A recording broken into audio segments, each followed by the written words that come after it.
I'm a sucker for that red. So I guess the body is original paint, but the fenders, I guess the guy had painted at some point. Okay. Oh, yeah.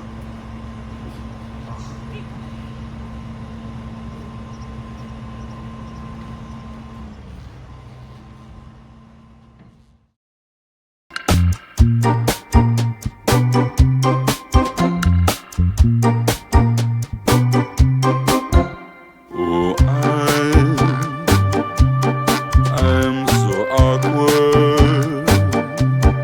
I'm so awkward.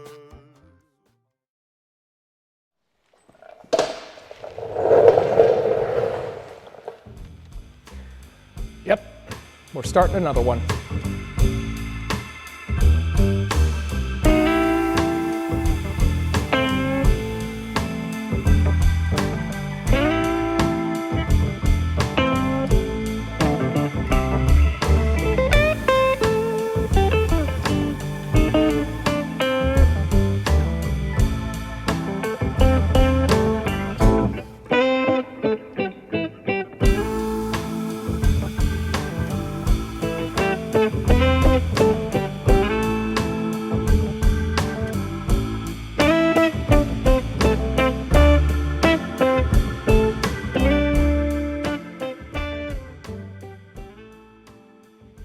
All right, so we're doing another one. Same week that the 59 showed up, this Ruby Red 65 came in from California. So this belongs to a fella here in Rhode Island. His father, who lived out in California, had it. His father passed away, and he wants to finish the car and get it back on the road. So that's what we're gonna do. Thankfully, the car's actually really, really solid, you know, because California. The only two spots are these two couple, there's this hole on this side, and then there's the same one pretty much on the other side, and that appears to pretty much be it. We're probably not gonna do like full channels. The guy's not going to drive it in the winter, probably not going to drive it in the rain. So we're probably just going to like cut a little panel out and just patch it. I'll seam seal both sides and all that, but for the most part, there's not going to be any metal work on this car. It's really just going to be like mechanical and reassembly and polishing. The body, as far as the guy knows, is original paint, and the fenders have been repainted. So this is nerve-wracking, to say the least. There's a lot to do. I got to go through a lot of bins here and see what we got for parts. It's got no brakes in it at all. There's not even backing plates in the rear, so I may have to pull the transmission apart. We want to do disc brakes up front. It's probably going to need a whole new fuel system and all that, and a couple of other stupid little things. I would love to try to get this running today, but there's no fuel tank in the car. I don't even know what other stuff is missing. So we're gonna pull all the things out, put them out on a table, and look at see what we have. I'll jack up the back end and make sure that there is a fuel line between the engine and the car, so that when I put a fuel tank in it, it's you know, pulling off of something. So, you know, let's get started.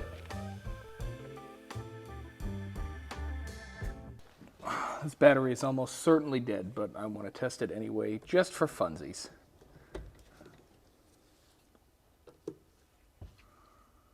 Well, it's that dead because it, it's, of course, this is the European model that has the red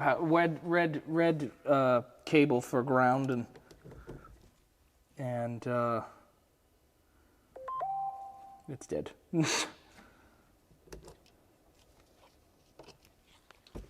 Toast. Okay, well, at least it's already been converted to 12 volt, and I got a battery I can throw in it. The problem is we don't have a key, so that'll be interesting to try to make this pig work. So like I said, there's There ain't nothing in here except for the spray bottle. But everything looks really, really dry. There's no master cylinder. The steering's not hooked up because it's missing the foot for some reason, but the coupler looks okay. So I'm going to take the spare out of here and show you around, I guess. Super solid. Nice. All right. Well, it still has the body line, so that's nice. Looks like the wiring is hooked up too. Come on. Okay, fine.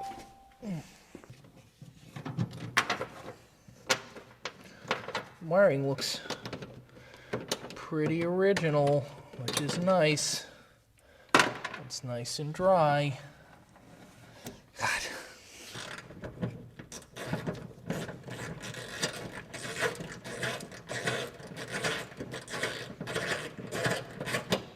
All right, well, it's not a super rat's nest, so that's nice. And I've got good access to the key and everything's still hooked up, so I should be able to jump everything from back here. It's a fun little inline resistor for the radio.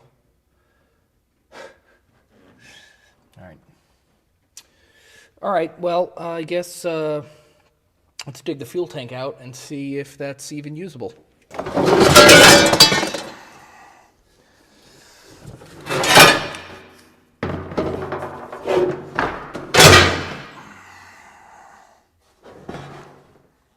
Tank doesn't look like it's in good shape. That's the float. I'm gonna need a flashlight for this. Please? Oh, that's not bad. That's pretty good. That's definitely usable. That's okay. I'll take this out later and see how that looks. But I think for today, that's good enough to try to make it run. Okay. Oh, you can see what I mean now about not having any brakes. Oh boy. All right, well, where are we going here? We have a fuel line. Yep, we got a fuel line. That's that cloth braided guy right there. So that's good. Clutch looks like it needs to be adjusted. Obviously, there's no throttle cable. That's fine. Okay, so I gotta get my starter button on this starter. And like I said in the 59 video, I have this set up with a, hold on, I gotta put this down. I have this set up with a spade like this, so that so it actually, you know, stays on there. So we're gonna take that off and put this on, and then we'll get the other side.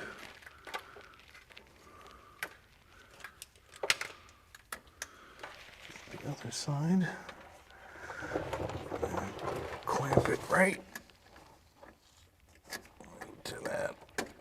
Okay, oh no. Come on. Clamp it right to that. Right like that. Okay, great. Sneak out of here. Alright, so I'm going to put a battery in and see if I can get it to turn over. Alright, I got a battery in. I got my little button hooked up, so in theory, when I press this, it'll crank.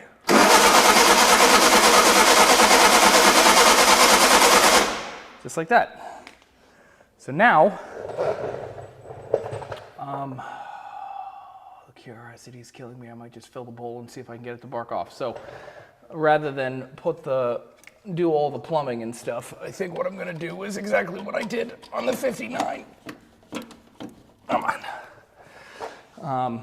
I'm just going to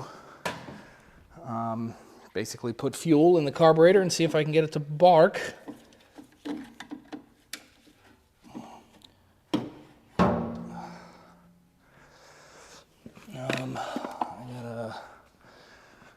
What I will do, so I can control everything from back here, I'll jump power from the alternator to the coil so that I can power everything from here.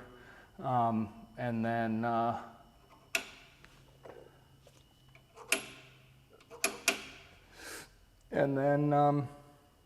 yeah, and then we'll start it.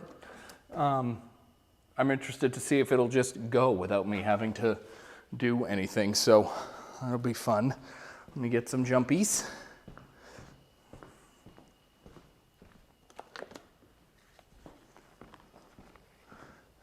And fuel.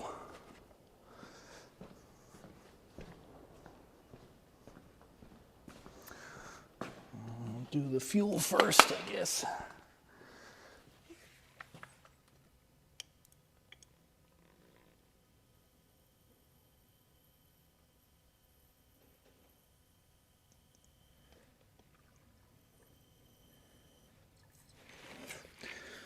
Okay. And we're gonna clip this right. Come on. Clip this right there, and just check. Yep. Okay.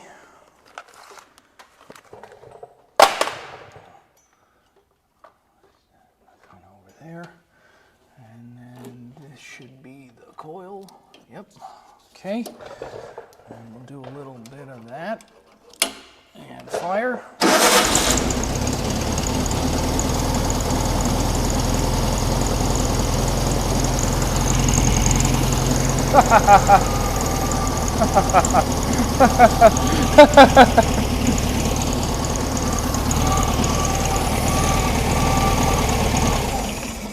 Wow. All right, well, this is going to be really easy. Well, that was so easy, it was almost annoying. You saw, I didn't edit that. I did nothing. I put a battery in it and a little bit of fuel, and it started right up. Hopefully the rest of the build will go that easy. I'm not going to do anything else with the motor until some other things have happened. It needs brakes. Obviously, it physically does not have brakes. So I think I'm going to spend some time today just like generally getting a parts list together, go through what he has and see if any of that's usable, and then kind of fill in the gaps with new stuff, and then kind of start going from there. So yeah, exciting, very exciting. I'm glad the fuel tank isn't garbage either. So yeah, stay tuned for the rest, I guess. Okay, time has passed, as you can tell, because shorter hair. We're back on the Red 65 today, where I'm gonna start doing, I have so many disc kits to do. I gotta do the 65, I've gotta do the 59 over there, as well as the Polish car. So there's gonna be a lot of brakes happening. So I've got this up on the lift. We're gonna start this today. Doing the discs on this. I think I'm still waiting for the master cylinder to come in. I believe that's going to arrive tomorrow or sometime next week, but either way, that's on the way. So we're gonna do the front discs and then start looking around in the back. I'm pretty sure I'm gonna end up pulling the engine and transmission, and I will show you why in just a moment. So like I had just said, this thing physically does not have any brakes on any wheels. The owner just had somebody kind of put it together so that it'll roll onto a truck. So what I'm worried about here is that the tubes have, the axles have maybe popped out of the transmission a little bit. So plus this thing's a sconge pit. So I'm going to pull that out at some point to just double check that and reseal some things, get some shmoo off of it, replace all the mounts and all that, and carry on. Aside from like that kind of thing, there's not much on here. Like, this is a real solid car. It's never been hit, you know, it's good. All right, let me start pulling the front wheels off. There's not really a lot that I have to pull apart up here. I can really just start like putting stuff on, so that'll be nice. But we're gonna do all the hard lines and soft lines and things. So let me lower this, start pulling the wheels off, and we'll go from there. So we're gonna be installing a disc brake kit from, or by ACI, Air Cooled Industries. I bought the kit from,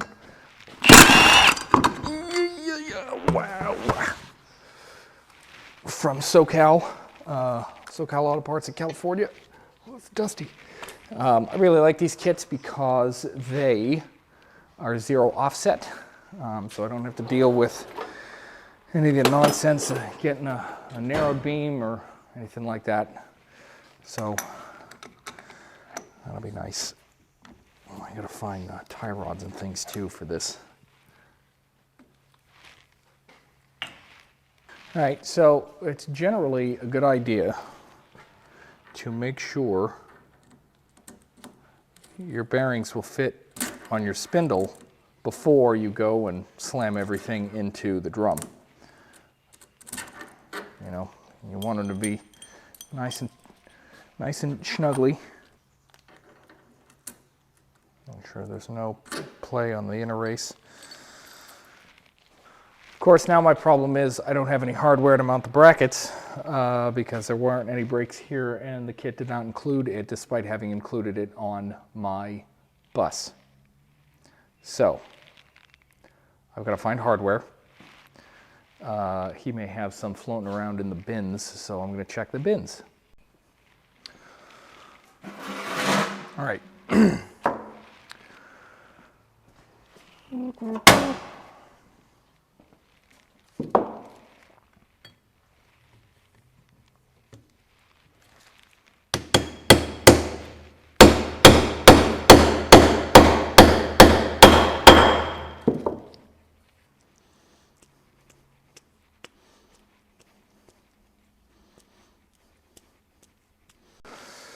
All right, we're going to put the rotor on and hope that the bolts for that bracket don't interfere with the rotor.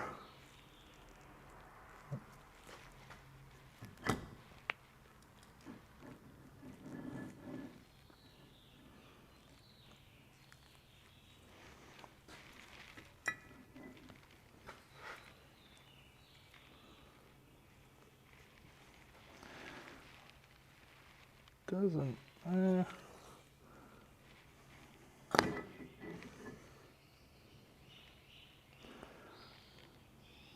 a little bit. They're just barely, you can hear it kind of just barely hitting. The outside one's okay, but these two in the back are definitely not. All right, let's see if Dave next door has some like button heads or something in that size. The difference between these, I'm hoping it's just short enough that it won't cause the interferences.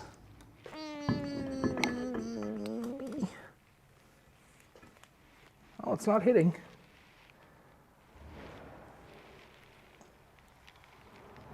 Real close though. So I think I gotta find the bolts anyway. So I think I'll try to get some skinnier washers for that.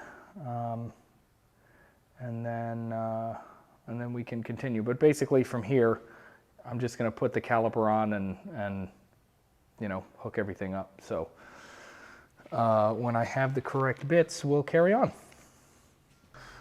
All right, I've gone and got some hardware.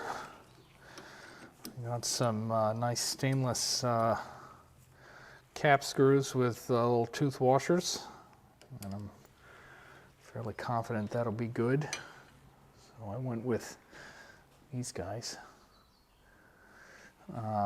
Yes, I could have just filed down the ends of the bolts, but I don't like doing that because mostly just because it looks stupid.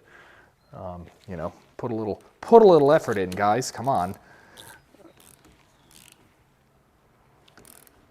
Okay. So it's also good. Let's try the rotor again. Yeah.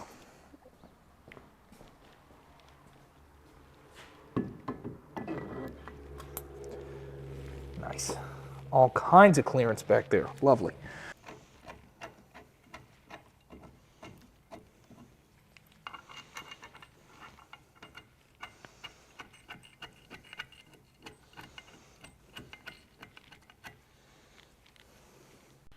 All right, well, a little bit of progress at least. I'm going to do the other side and maybe install the hoses if I can find some clips.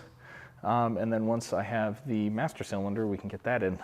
But obviously I'm still waiting for that. So I will continue when I have the parts to do so. Okay, it's another day. Did I turn my microphone on? Yes, I did. It's another day. I have the master and everything that I need to put in the Californian, so I'm going to lower this down a little bit, and we're going to start doing that. It's probably going to be a bit before I can do like the main hard line and the stuff in the back, because I have to pull the transmission and basically power wash it and make sure that the fulcrum plates haven't fallen out, and they almost certainly have, and kind of like reseal everything. So the rear brakes are probably going to be a bit, so we're just focusing on the front for now, and then when I get around to that, depending on how boring I think that's going to be, because this car is largely not a disaster car, so it makes it kind of difficult to find interesting things to film short of just saying, "Yep, it's done." So anyway, let's do the thing. All right, so I've got this fancy hardware kit from CIP that includes these little sleeves, and these sleeves go in these holes on either side of the master, and that's because the inside of the Napoleon hat is actually hollow, and if you don't have these in there, when you're starting to tighten these bolts down on the master cylinder, it'll actually collapse the Napoleon hat, so this stops that from happening. So I'm going to have to put those in. All right, well, so we're going over to a dual circuit master, and what that means is that the front and rear circuits are separate. So if I lose front brakes for some reason, I still have the rear, and vice versa, whereas with a single circuit master, if you lose anything, you lose everything. So we're going over one of these. This is an ambidextrous master from Air-Cooled Industries that usually includes plugs. Only one of the 3 that I bought came with plugs, so I'm going to have to order more plugs. But also, like a total tosser, I didn't order any brake switches for any of these, so that's a thing. So I've got to figure that out. Oh, I actually need 4 plugs for each. Oh, okay, well, that's a problem. All right, so I'm going to plug all 4 on this side. That's going to go to the passenger side. This is going to go to the driver's side, and this goes to the rear, and then these 2 are for plugs. All right, well, I got to pull these guys out to put this reservoir on. This reservoir pretty much has to be used with any car that did not come with a dual circuit reservoir, because it's really difficult to feed a dual circuit master cylinder with a reservoir that only has 1 feed line out of it. I tried doing that in my 64 and it's not great. So the easiest thing to do is just get this dune buggy style one that goes right on top of this. So we're going to pull these guys out of here and then just push this kind of in its place. And these should just come right out like that. And then this should just push right in their place.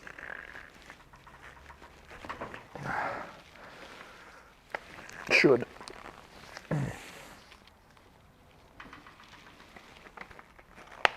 Yeah, okay. Those are as in there as those are going to get. So now I've got to do the plugs on this side. I'm going to put a little bit of thread sealant on these.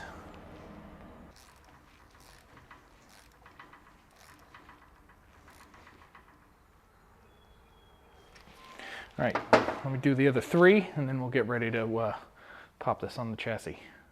All right, so I'll put this wood block here in hopes of keeping the master cylinder suspended high enough for me to get the bolts in.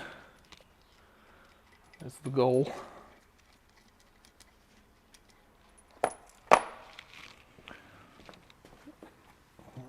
Bend that out of the way.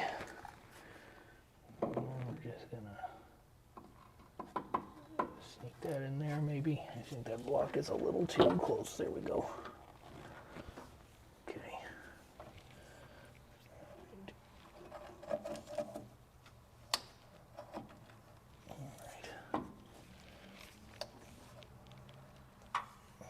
Takes a little bit to get it in a good spot, but I think that's good. So now I'll go inside and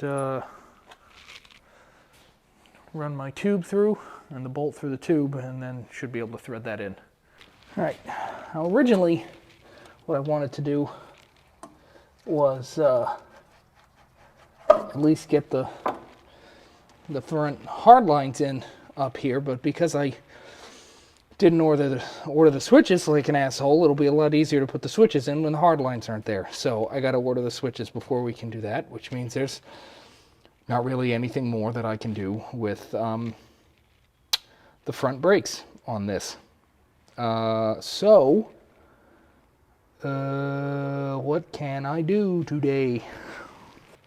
So I'm going to pull the motor out and the transmission because it is time for those things.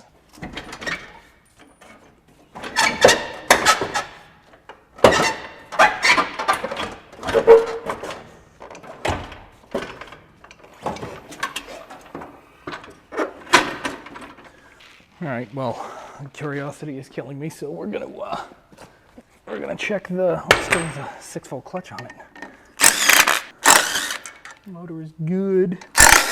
End play has to be reset anyway, so we might as well pull this apart just to make sure.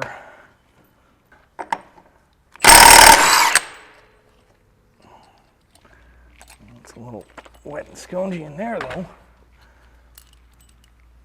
I might be able to get this off.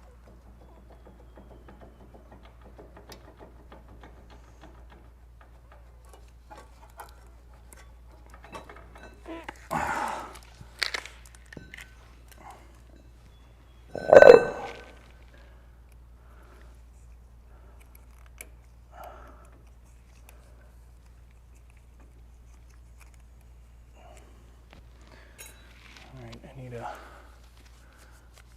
flathead to get that out of there. Oh, okay.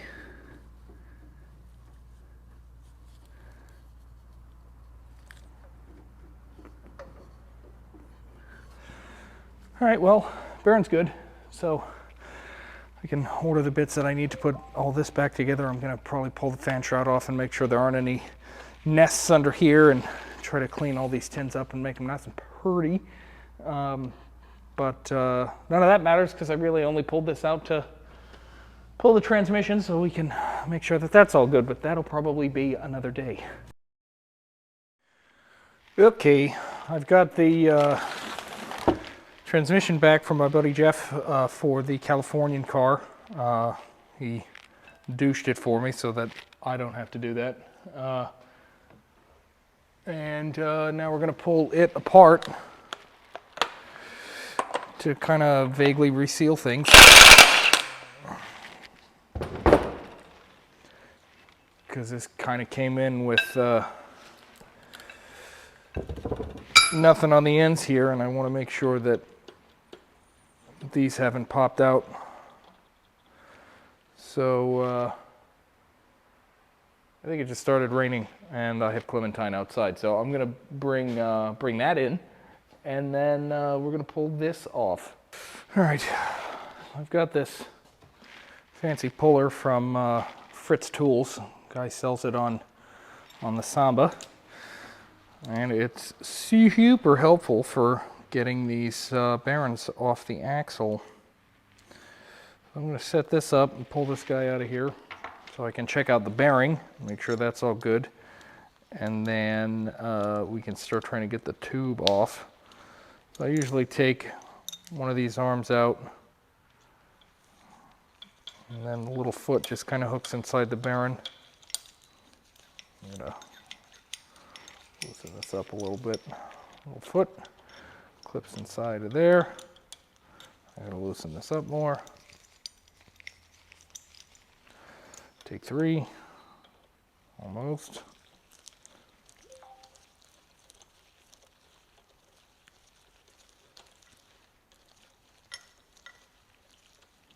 Okay, and you have to leave this spacer in here as a fulcrum point. And then you can kind of squeeze this together. Stick the bolt in there.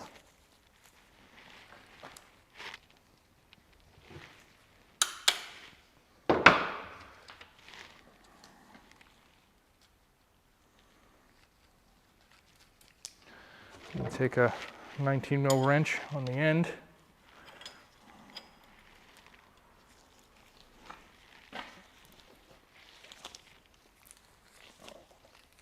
And tighten that down. Start pulling the bearing out.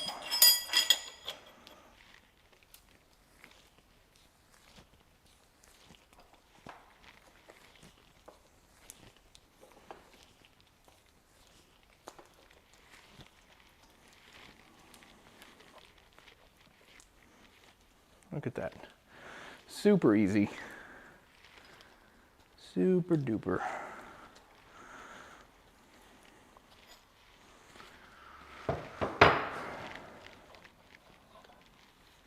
Got my little spacer in the back here.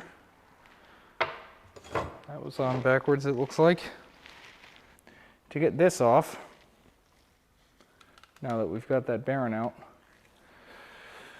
I'm going to remove the boot, and then I should just be able to do the bolts around this cover, and the whole thing will come off. And then I'll have to take the side cover off to get to the axle. So let me get the boot off, and then once I'm ready to pull this guy off, I'll get you back in here.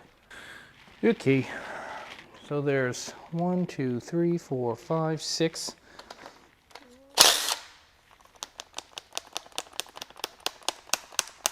That do not like coming out of the socket. This one, and that one, and then we'll lift off like that.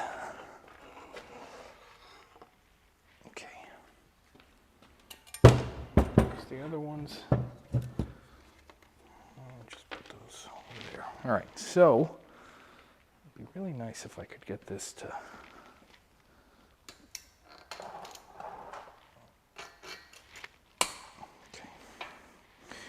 all right, so now I'll leave these gaskets on here for now and take the plastic daisy out of here. What's this?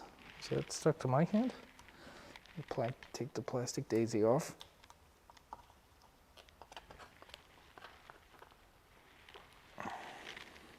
Oh, stick that aside. I'm going to tap the Bowden tube out of here. Should just be able to do that with a hammer.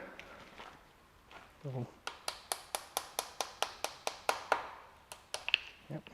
I bought a new one of these for him, so that should arrive. So now, to get the side cover off, we've got the bolts around the outside edge, and then that whole thing should slip past the the axle as well.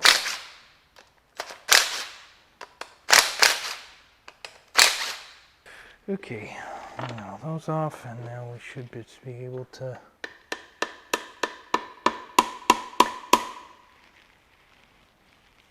usually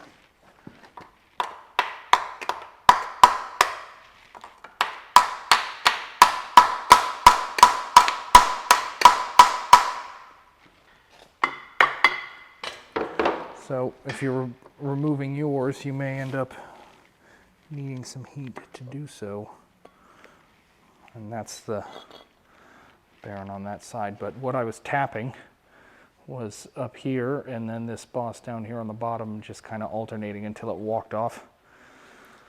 So that's that. Let's put that aside. All right, so at least on this side, it looks like the plates have stayed in. So that's good. And I'm not seeing any chunkies anywhere. This bearing feels good. If you did have to pull this apart and you got to this point, you'll see this big snap ring in here. You would take that out, and they're an internal, so that you make it smaller and then pull it out. And then there's a housing that the axle and those plates go into. So you basically just take that whole housing out and get everything situated that it needs to be, and then put it back in as one unit and clip it back in. Hopefully with the other side, I'll be able to show you that. If not, that's okay. This was basically just to make sure that everything is in and good.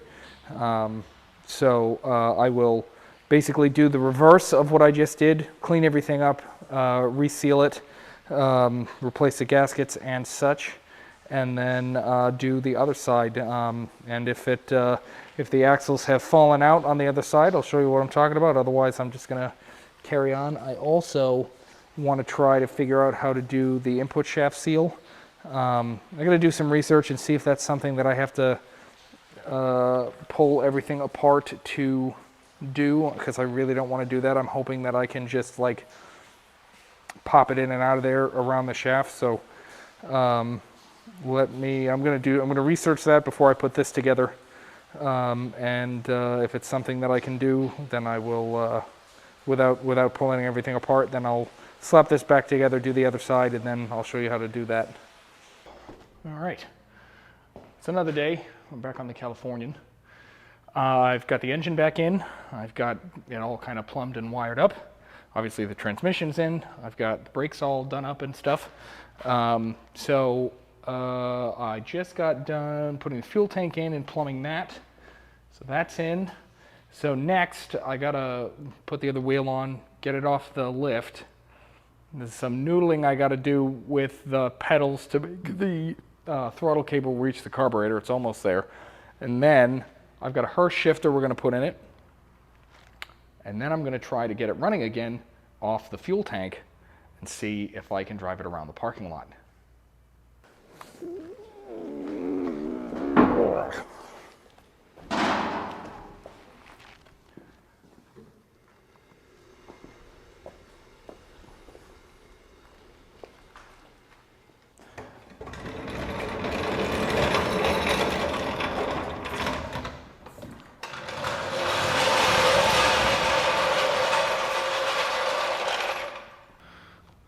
All right, so I got the fuel tank in, I got fuel in it, it's all plumbed, loaded up the carburetor, static timed it, topped off the oil, adjusted the clutch.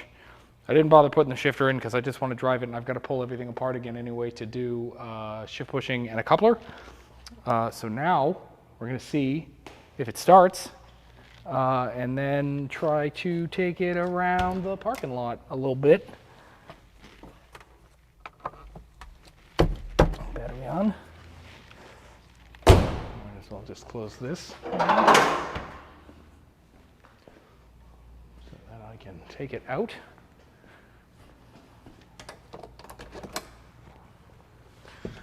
Oh. Okay, clutch.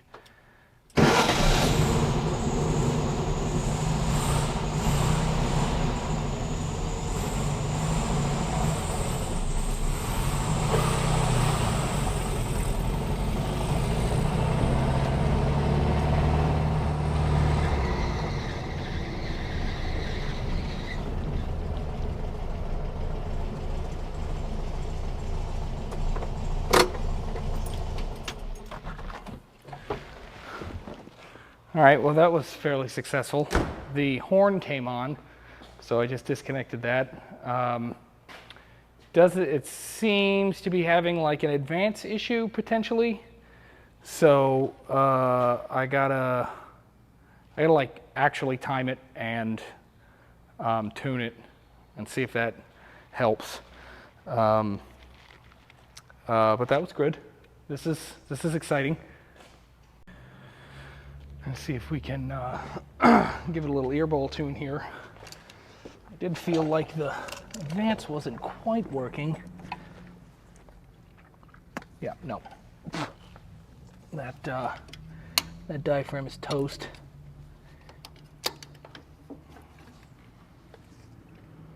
You know, I can breathe through that. So this is bad. Just this little guy. I might have one of those kicking around. Let me see if I can do that first, and then we'll try to time and tune it and see what happens. I'm hoping this is the same.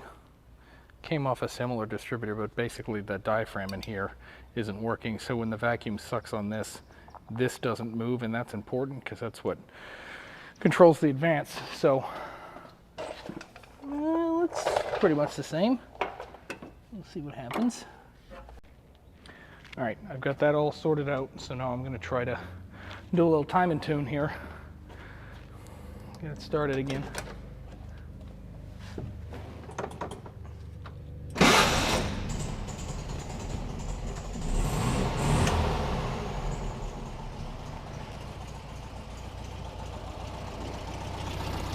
It's not too bad. That actually sounds pretty good.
Key is going to be if I can shut it off and bump the key without giving it any gas.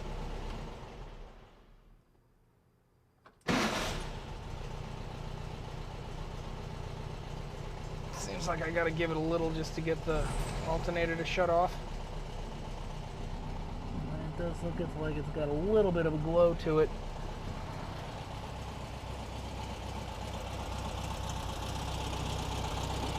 Sounds pretty good though.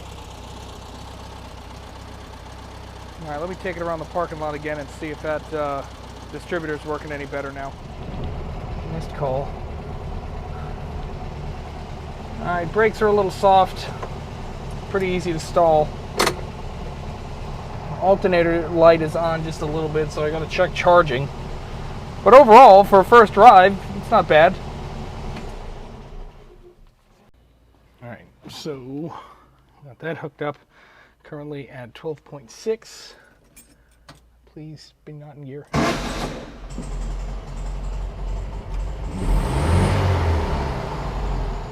It's a little on. Oh, good. Does it go up if I... No. All right, so we got a charging system issue. That's unpleasant. And it might just be the connections at the alternator. Let me clean those up and see if that helps. So I cleaned up the connections here. You know, filed off the washers and the terminals themselves. No light on the dash, and we're at 14 volts, and it should go up a little bit when I give it throttle. Or maybe that's just a generator. This just kind of stays at a constant 14, so good, great. That's one thing fixed. Glad we don't have to do that again. So the next thing, once this cools down, will be probably a valve adjustment. I got a few more things to do up front. I got to get tie rods, a steering dampener, front shocks. I got to get tie rods and a steering dampener. Front shocks came in today. And then really after that, it's just going to be like putting the body back together. So almost done. It's getting there. Okay. All right. It's another day. We're back on the Californian. I've been slowly putting body pieces back in. I've got the bead, the fender seal thing, the rubber, the black rubber stuff that goes in the rear fenders. I've got that in. I've got the rear bumpers assembled and the hood latch and one of the taillights. I need to get new lenses. The other one is broken, so I might as well get both. Need a couple of other like rubber grommet things. In the meantime, I just got done putting new tie rods and steering dampener in, so now we're going to start assembling the front end.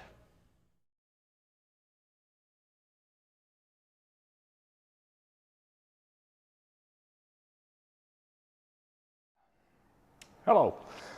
It's another day. My brain is all over the place because I've been working on so many things. Today we're working on the 65 Californian. Admittedly, like I just said, I've been really busy with several projects. It's been really difficult to film. It's been really difficult to edit all of that footage down.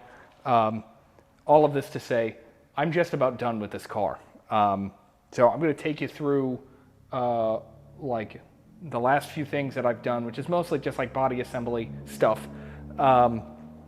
And then hopefully once I get plates for this thing, and I think really the only other thing that we're gonna have to like order and wait for is tires. Then we can try to take it for a drive, which would be fun. This car hasn't been on the road in some time. I'm super excited to give it back to Nathan and Sarah because I know, you know, this was Nathan's father's car, and he's passed away a few years ago, and he wants to be able to drive the car, and I'm glad that they trusted me to do the thing. So let's take a look at what we've done and what's left to do, and then hopefully before this video is done, we'll get to drive the car, or you know, whatever. So I just got done doing the hood seal today and setting up the latch. I got these new headlight buckets in from Wolfsburg West, completely assembled, new glass, everything. They look great. I got some nice LED housings from Vintage Diodes to, you know, actually give them a fighting chance to see at night. Bumpers are on, signals, everything. All the lights are wired up. Brake lights are working. You know, I just added the little air tube for that guy. So all the electrical's done. I bled the brakes again. Those are feeling good. I put a new shift coupler in, and Nathan actually had a Hurst shifter to put in. We got the horn working. The wipers work. I just have to get arms on. You know, so we're just about there, and it's a really good looking car. I'm excited to kind of dust it off and get it outside and you know, see it in the light and It's a really pretty car. Okay. Hello, friends. It's another day. And like I just said a few minutes ago, I've been real busy, and it's been very difficult to film things and edit things. Right now, as I'm filming this, it has been over more than 80 days since I've released a video. Sorry, it's really difficult to be a one-person shop with a lot of work to do, and also find time to film and edit things. So, kind of just releasing things whenever I can. Thank you for your patience, for those of you that have been patient. Anyway, I'm driving the 65 Californian car, and oh my God, what a joy! This is like as stock as it gets. It's so quiet, it's so smooth, it rides so nice. It's so unbelievably slow. This is a really great car. Aside from like the typical I've been sitting for a long time hiccups and things, this is really, really nice. This is a well-sorted car. Granted, we've replaced pretty much everything, but the little 40 horse feels great. Starts right up. Does everything it needs to do. So I'm going to be delivering this to Nathan and Sarah this week. I'm sure it will be back for general maintenance things and whatever's going to pop up, because this happens fairly frequently. You get a car that was on the road at some point, and you put it back on the road after some time, and some things just start to happen. It's probably going to start leaking oil. It's probably going to start running weird at some point. But for right now, it's running pretty good. So we just kind of got to blow the cobwebs out of it and see where we go. Nathan also has a 67 Dia that is in need of complete restoration. It's completely blown apart. It's not as nearly good a starting point as this car was, but it's still a really solid car, and he's considering bringing that up from California as well to have us do that. So in the meantime, I think that's going to do it for this car. Thank you very much for watching. Subscribe if you haven't already. Leave a like, leave a comment, share with your friends. You can follow me on Instagram at WickedWorks. If you have a car yourself that needs some work done, you can give me an email at wickedworksbw@gmail.com. Sorry this is taking so long. Doing my best. See you at the next one.